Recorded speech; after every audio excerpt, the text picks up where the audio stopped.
सुबह की शुरुआत परमात्मा के नाम से शुरू हो, वाणी में भगवान का नाम बसाना, जिससे सौभाग्य वाणी में आए।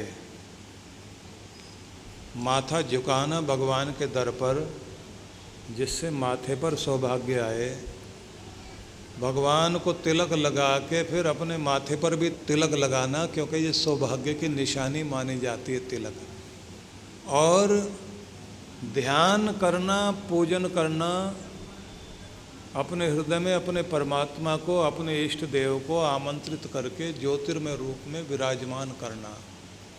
और जैसे मूर्ति में प्राण प्रतिष्ठा की जाती है, ऐसे खुद में भगवान की प्राण प्रतिष्ठा करो आह्वान करके। और उसका कमाल देखो। फिर माचिस की तिलियों में अग्नि तो है, पॉकेट में रखी भी हुई है आपने माचिस, फिर भी पॉकेट जलती तो नहीं, क्योंकि प्रकट नहीं है। भगवान तो सबके अंदर है, लेकिन प्रकट नहीं है, इसलिए फायदा नहीं। जैसे ही माचिस की तिलियों से अग्नि प्रकट करते हो, तो उससे आप दिया जलाओ या अपनी रसोई में काम लो। जितने अंश में परमात्मा की शक्ति को भीतर जागृत कर लोगे, उतना ही आनंद आना जीवन में शुरू हो जाएगा। बस जगाना आना चाहिए। गुरुजनों से और कुछ सीखना या और कथा सुननी, उससे ज़्यादा वो कथा सुनो, वो विधि सुनो जो व्यथा हरे। वो दिशा मांगो कि जिससे दशा सुधर जाए। और वो प्रसाद गुरु से मांगिए जिससे विषाद दूर हो। तो श्रद्धा से बैठ के सीखना शुरू करो। हम लोग जैसे कैसे भगवान का नाम जपना शुरू कर देते हैं, जो गलती होती है हमसे। थोड़ी भूमिका समझ लो इसकी। भूमिका क्या है? अपने भगवान के मंदिर में जब जाते हो तो मूड बना के जाओ। मूड कैसे बनाया जाता है? भगवान की कृपाओं को, मेहरबानियों को याद करते हुए, तूने ये भी दिया, ये भी दिया, कितनी भी मुश्किलें आई, मेरा दुर्भाग्य है, कितना भी कुछ बिगाड़ रहा हो, लेकिन तेरी कृपा से मेरे काम बने ही बने हैं। भगवान तेरा शुक्राना, धन्यवाद करने के लिए तेरे दर पर जा रहा हूँ, मेरा प्रणाम स्वीकार कर। दरवाजे पर खड़े होकर बाहर से प्रणाम करो पहले। और फिर अगर आपका शरीर साथ देता हो तो घुटनों के बल बैठ के पहले अपने मंदिर में मत्था टेकना। पहले शुक्राना करना, फिर मत्था टेकना।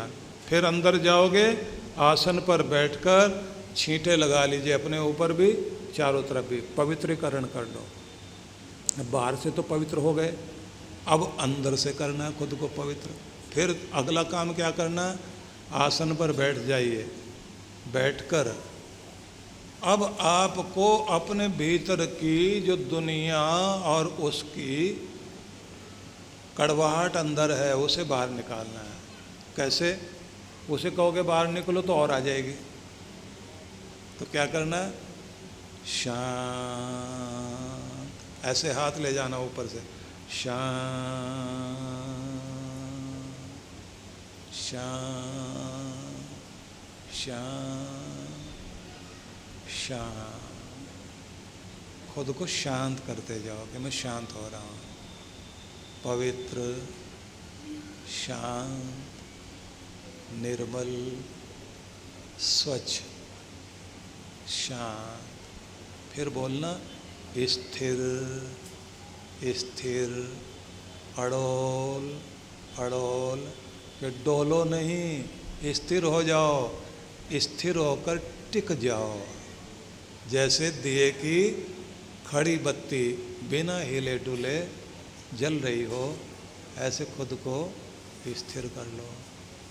फिर क्या करना है? पलकों को प्रेम से बंद करो और माथे को ढीला छोड़ो, चेहरे को ढीला छोड़ो। चेहरे पर शांति लाओ, सिर पर शांति लाओ, पूरे शरीर में शांति। अब प्रसन्नता का भाव, होठों पर मुस्कुराहट और पूरा चेहरा आनंद से भरा हुआ, क्योंकि भगवान ने सिर्फ तथास्तु कहना है। जैसे बनकर बैठोगे वैसे तथास्तु कह देंगे। रोती भी सूरत बना के बैठोगे, वो कहेंगे ऐसे रहो। तो कैसे बनाना है? खुशहाल, शांत, आनंदित, प्रसन्न। तेरी कृपा मेरे मालिक, तेरा धन्यवाद। पहले भूमिका बनाना बहुत ज़रूरी है। ऐसे घंटे घड़ियाल बजाना शुरू कर दोगे, बात नहीं बनेगी। क्यों? घंटे घड़ियाल भी इसलिए बजाए जाते हैं कि आपका ध्यान बाहर से हटे और खो जाएं आप अपने भीतर प्रवेश करें। परमात्मा के दर पर पहले पवित्रता में ही प्रवेश होता है, अपवित्र को प्रवेश नहीं है, ये बात याद रखना। अंदर से पवित्र, बाहर से पवित्र, तो ही प्रवेश मिलेगा। अशांत को प्रवेश नहीं, शांति को प्रवेश है। निर्मल होकर के, अडोल होकर जाओ, स्थिर बनो, तो भगवान जो देना चाहता मिल जाएगा। इतना करके देखिए और कमाल होता जाएगा।